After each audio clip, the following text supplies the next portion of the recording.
Well, everybody, we are back today, and this is.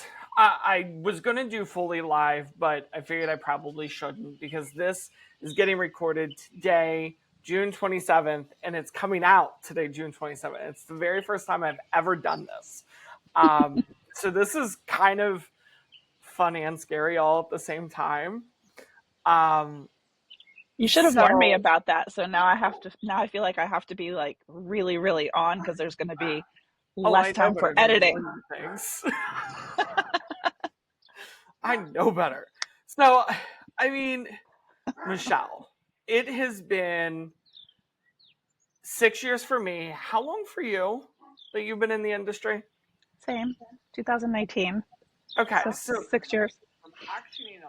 yeah, so we literally came around at the exact same time, Hmm. which is mind blowing. And we've almost had identical experiences, so this is probably going to be interesting to hear. Um, I think the one difference is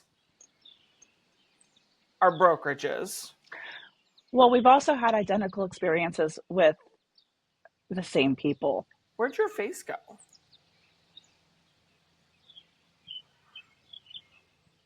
I'm here. Can Oh, you okay. see me? I can.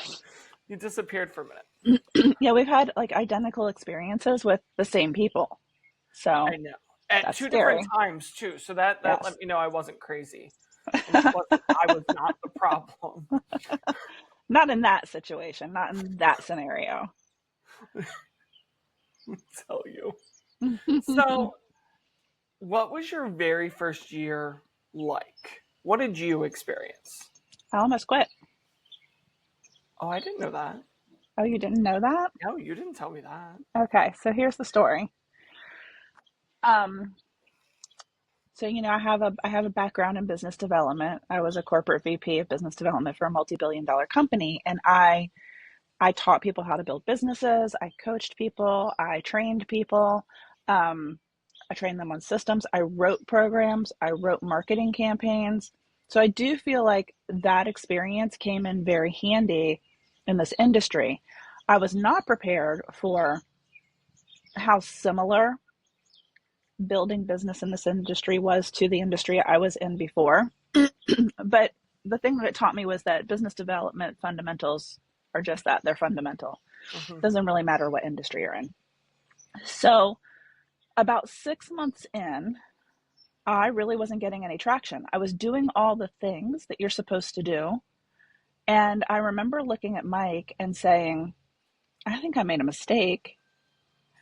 I think I'm going to have to give up on this dream because I had had this dream forever. This was my end game when I retired from healthcare. And he looked at me and said, I don't ever worry about you being successful. Just stick it out a little longer. And that was in December of 2019. And then the floodgates opened. But I almost walked away. So would you chalk the floodgates open to the scaring of the pandemic, or would Mm-mm. you chalk them up to just giving it time in the industry and continuing to work hard? So, one of the business development fundamentals that I always teach is that it is, you have to stay consistent. And it takes about 6 months to really build momentum.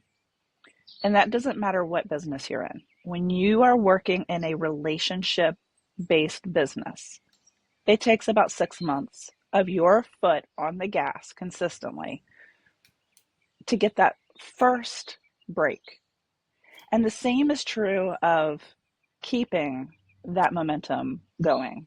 You have to stay, again, you have to stay consistent. And that's also really hard to do in real estate when you're new because you're learning as you go. Experience is the best teacher. And so if you don't have those systems in place that you don't even know you need because you've never done this before, it's really easy to take your foot off the gas because you're consumed with this new thing that you have to learn. And then your business starts to slow down again. but it's just there's a growth strategy that you have to employ.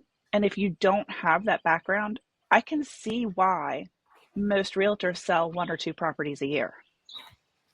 Somebody wanted to say hi to his Auntie Michele. Hey, Aries. Look, she said Hi, hi. buddy. Hi. Aw.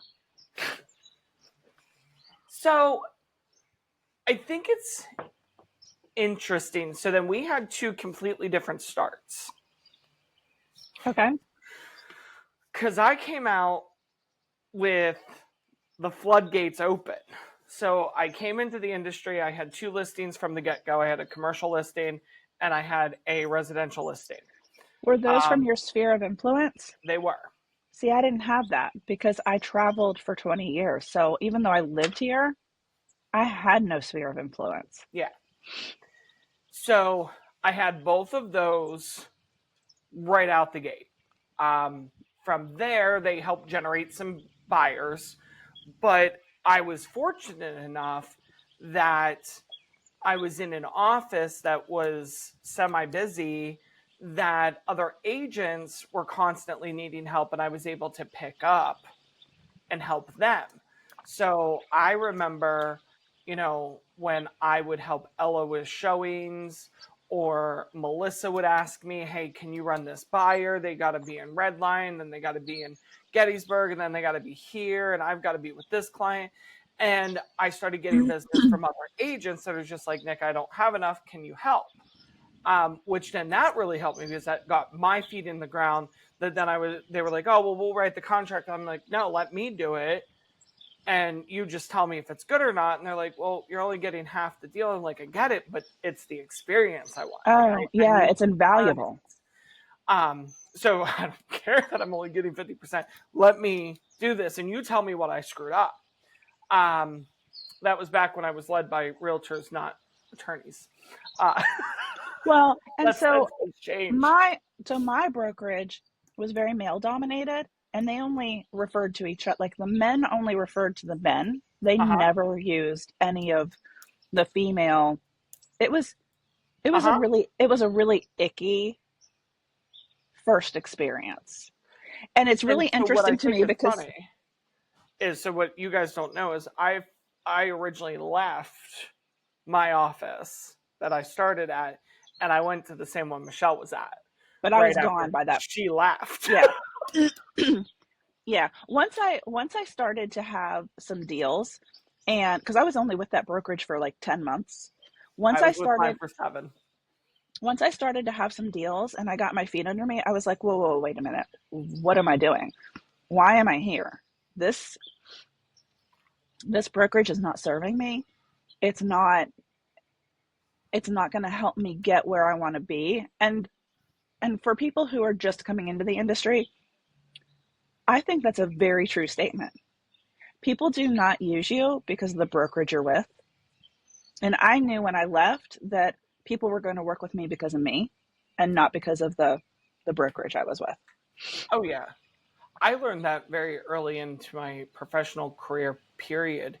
I I think I've told this story on here before, but my one of my very first mentors, her name was Sharon, and thinking back, Sharon rhymes with Karen because at Oh my that point I God. thought she was one.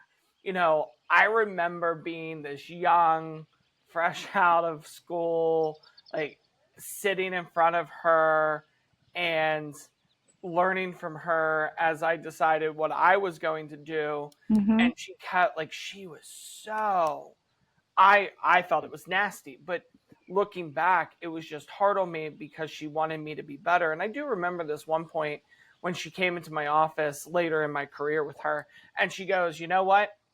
There's a diamond in there, and I'm going to keep polishing until it's out. So you're going to listen to me." And she, would lay into me, and um, you know, it was what I needed because I was a hard headed, I knew it all. I still do, but now I actually do. So I think that is what's always played into me and the way I've always been of like, I don't need anybody else. I am. And that was one of the things she told me. She goes, the name at the top of the bank could change tomorrow. The client will stay because of you. Right. And so I've just always had that mentality of I don't need the brokerage needs me. Yeah. Yeah. I mean, I came from an industry where, you know, I was the top line revenue generator and I outperformed all of my peers, but the compensation wasn't there. It went to the C suite. Okay. So I came into real estate, and when I started to have some success, I started to look at the numbers and I was like, whoa, wait a minute, why? These traditional brokerages, that's not for me. I'm done making other people wealthy. I'm done, giving you a flat fee every month for what? What am I giving you that for? For desk duty? Nobody calls the brokerage anymore. Everybody's online. Why am I paying you, this percentage of my work that you didn't help me get? You didn't give me that lead. You didn't walk alongside me and help me figure out how to land that or close that. So, yeah, I think that for me, the value proposition has to be that the tools are there and the support is there and the education is there.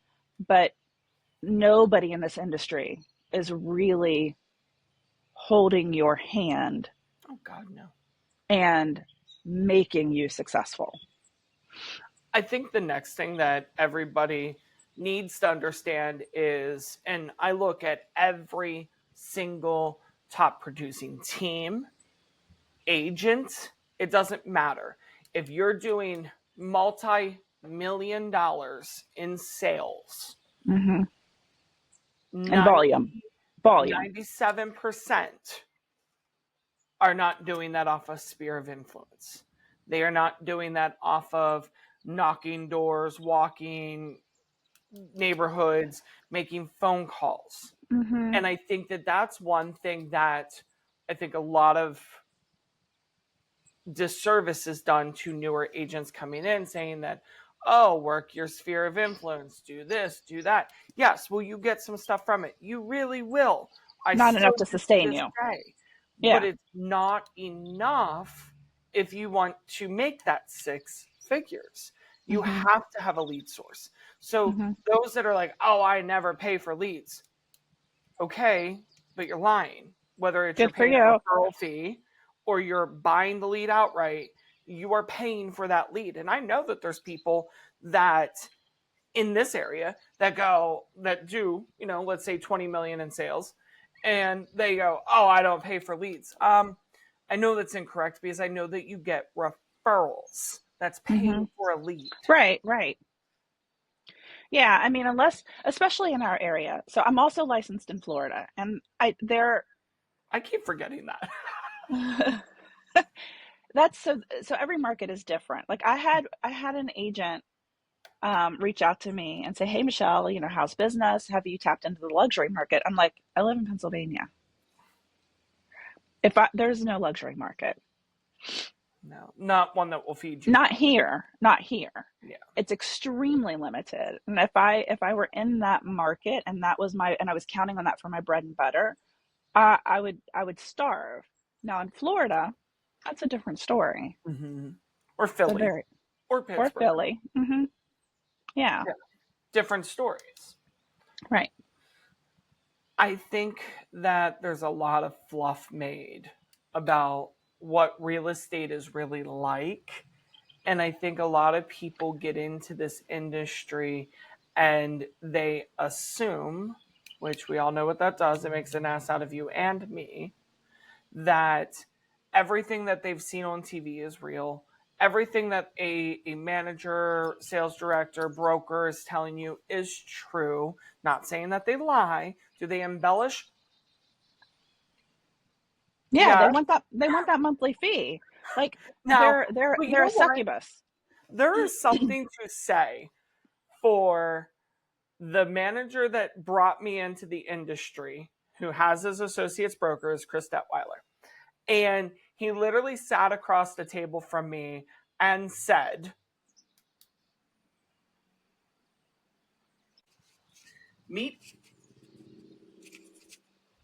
Stop lead providers from auctioning off the buyer leads generated from your listings. Meet InstaShow Plus, a premier showing management system built to generate, qualify, and convert buyer leads for you. Agents receive verified leads, and you never meet unqualified or unidentified prospects. Take control of your leads and your safety today. Cool. Learn more by emailing us at hello@instashowplus.com.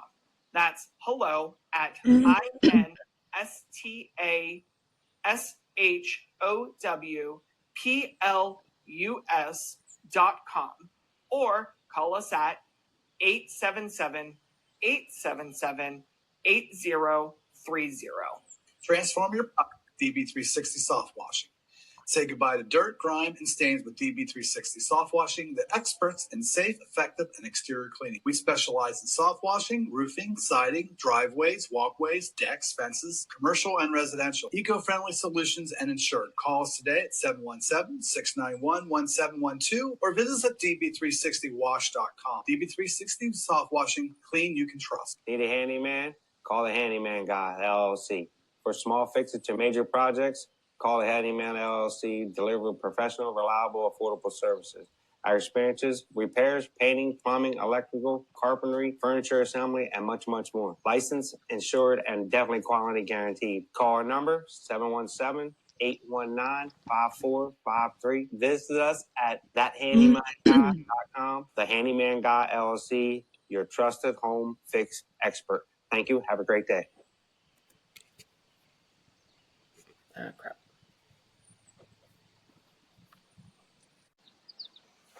So Chris said to me that most people will fail out of the industry within 2 years. He goes, do not expect to make any money within your first 3. He was very brutally honest with me when I applied on Indeed for the position, and I came in and I interviewed with him. So I always find those statistics so interesting because I do see that happen around me, but that did not happen with you and I. Mm-mm. And the volume that we do is also atypical. And to me, it feels like I could do more. Oh, yeah.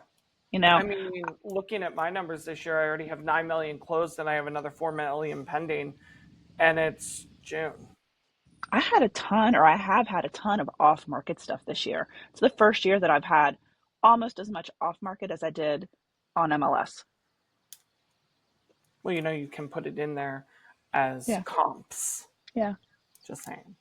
Help the rest of us out. Oh, we do that? Do we do that in this industry? You're supposed to. Oh, okay. No, but to your point, I do think that social media has done a huge disservice to this industry, especially people who are thinking about, this is a career or a profession, because you're only seeing the highlight reel. And I also think that in the court of public opinion, that has hurt us, especially, post lawsuit or even mid lawsuit, because there's such a limited understanding of what we actually do. What people see is you dress pretty, you drive a nice car, you go on vacation. Nobody is showing you the, interactions that you're having with clients naturally, because you can't. The clients that like ghost you after you get them under contract and they have a $20,000 deposit due, did that just happen to an experienced agent we know? Yeah. So, when I look at the persona, I guess I should say, and I think the thing that really annoys me is this. The clients never take into effect, and I'm saying this generally because I have barely ever had anybody take into effect. It can be 9 o'clock at night and you're texting. It can be 3 o'clock in the morning, you're texting. It can be Christmas Eve, you're texting. Yeah. You can be in bed with 104-degree fever. Like, I think the misperception here is especially since how we jumped on the topic of the settlement, and everybody wants, not everybody, a lot of people have come back and said, realtors are overpaid. Okay, what other profession do you know that is literally on call 24/7? Because let's be honest, when has a client not been able to call me and me get back to them within 2-3 hours, if that, on stuff that don't make a lot of money? Doctors, lawyers, you name it.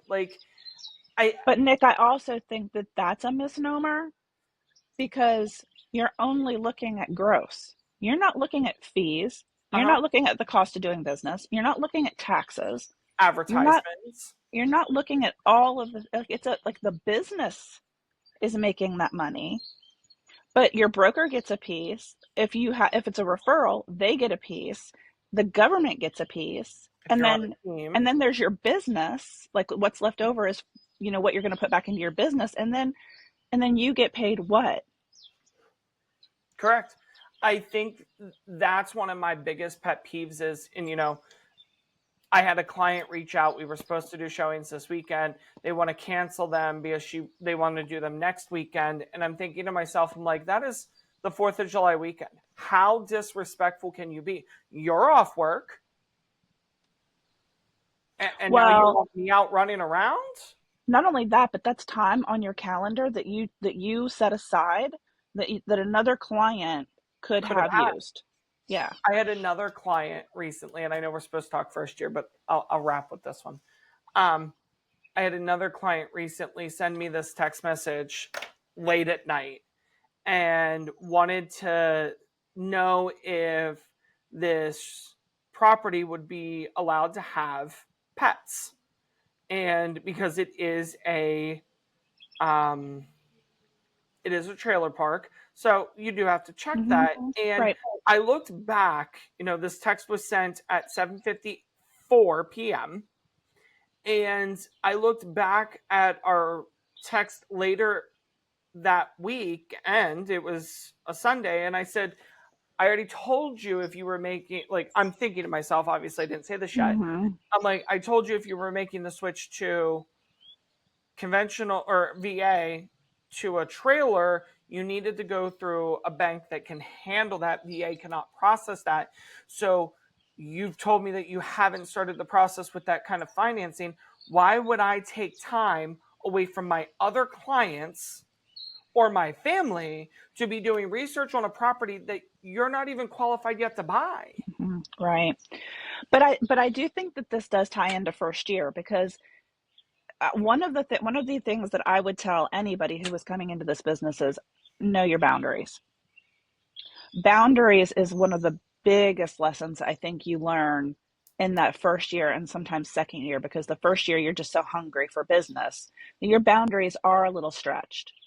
And then as you start to get a little busier, you have to bring those boundaries in a little bit, because if you don't, this career will consume your life. I look at how much time I spend. So I wake up at 4 a.m. It's a choice. On purpose? There's one of those in the morning? Yeah. I wake up at 4 a.m. and as I do my morning routine, I'm looking at emails. I'm responding to some emails. I'm doing this, that, and the other while I'm, getting ready for my day. I'm typically working, whether from home, on the road, or at the office, from 7 a.m. to 8 p.m. That is Monday through Friday. And then you add Saturday and Sundays on it as well. Again, I go back to, I don't know how many careers out there truly work 7 days in a row consistently. So, and it wasn't until this year that I really started going, you know what? I don't have anything. I have no clients needing showings or anything like that this Saturday or Sunday. And literally that is this Saturday or Sunday. I'm not touching my computer. I'm not touching my phone. Title companies are closed. Banks are closed. So I don't have any of them coming at me on stuff for our current pending deals. I'm good. I think too, the ebb and flow in the beginning, like you don't really know how to handle that. As you become more experienced, you learn to really appreciate that downtime, or you learn to appreciate, oh gosh, I don't have anything scheduled. It switches from panic of I don't have anything scheduled, what am I going to do? I've got to make money. If I'm not working, I'm not making money, because as soon as that last deal closes, you're unemployed again. To, okay, I'm a little slow right now. I'm going to go get a designation. I'm going to go get my nails done. I'm going to take a nap, or I'm going to go do something with my kids, or do something that I enjoy and not feel guilty about it. Yep. That's very hard to grasp in the beginning. It is. Because you're so hungry. But I tell agents, you wake it's going up to be every okay. morning unemployed. Mm-hmm. But it's going to be okay. It's going to be okay. That's the nature of the industry. You have to learn to be on, like when the market is hot and you've got a lot going on, you have a lot of clients, you have people coming out of the woodwork, you have people contacting you from a year ago, someone that you talked to in that first month that wasn't ready. They do come out of the woodwork at the most bizarre times. You just learn that you're going to have those seasons where you can't stop. So when you are a little slow, it's okay. It's okay. And it is. And take it when you can, because there's no guarantee. I mean, look at what happened to us during COVID. I don't think Oh my gosh. I It was had one, insane. once we were deemed essential, I was out every single weekend. I was out every single night. It was constant. Mm-hmm. Yeah. So there are a few things when I talk to people who are thinking about coming into this industry or are in their first year that I always advocate for.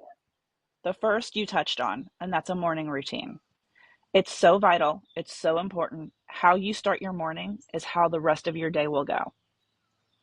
And getting up at 4 a.m. is good for you, Michele. Yeah. No.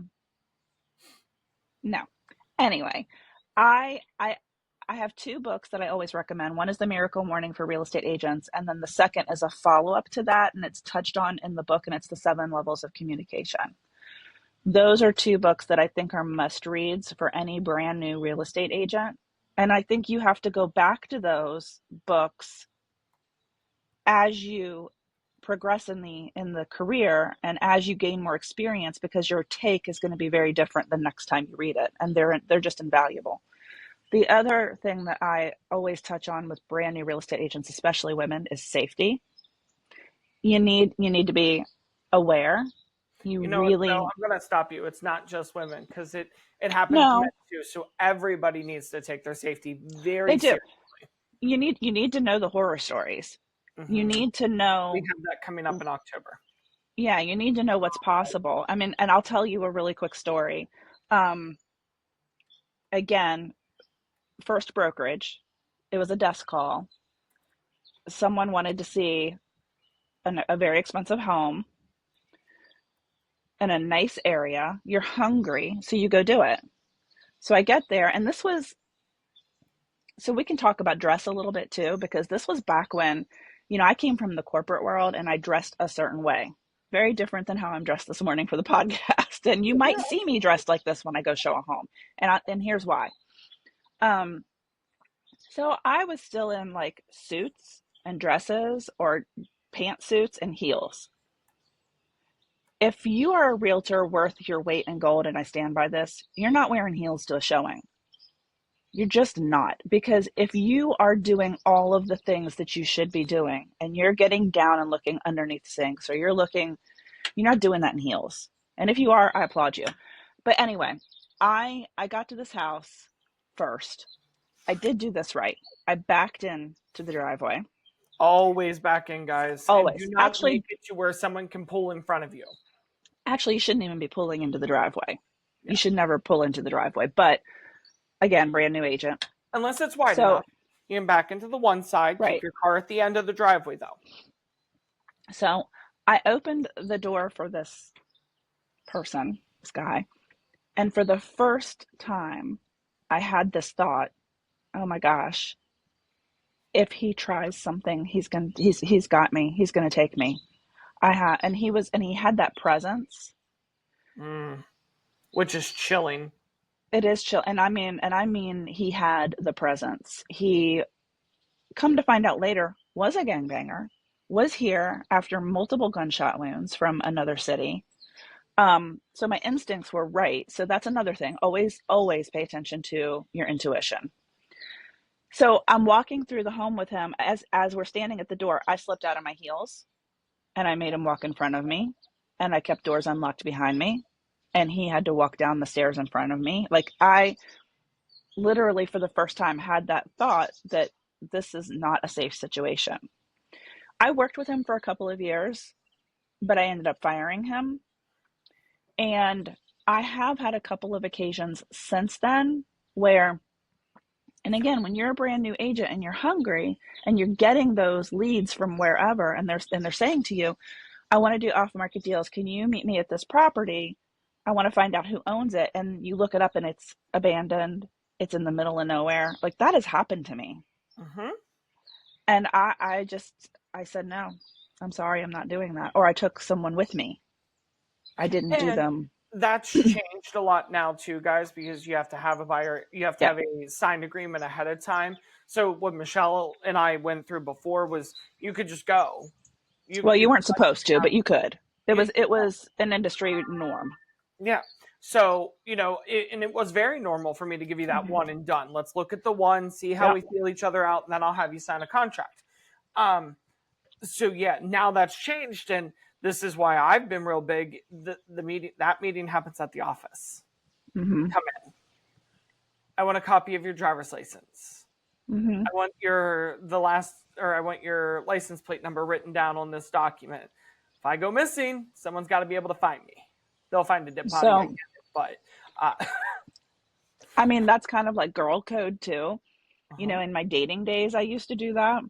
If I was going on a date with someone, and I always tell people this industry is a lot like dating. Mm-hmm. You're dating your clients. The clients are dating the homes to Yep. see what they like, what they don't, what feels good, what doesn't feel good. And the same goes for clients. So, back in the day when I was dating, I would take a picture of a license plate, drop a pin, send it to my person. The difference between those other industries that make the same or more, work the same kinds of hours, is that it's a bit more of a controlled environment than we have. So there's that element too that's not accounted for in compensation. It's a lot riskier. I mean, you can Google, guys, how many real estate agents have lost their lives or gone missing Been assaulted. or assaulted. Like it's a scarily high number. It happens. It happens in this area. It happens. Mm-hmm. Well, Michele, thank you for coming in and sharing first year stories with me. My pleasure. Thanks for having me. You. Thanks. Thank you. Bye.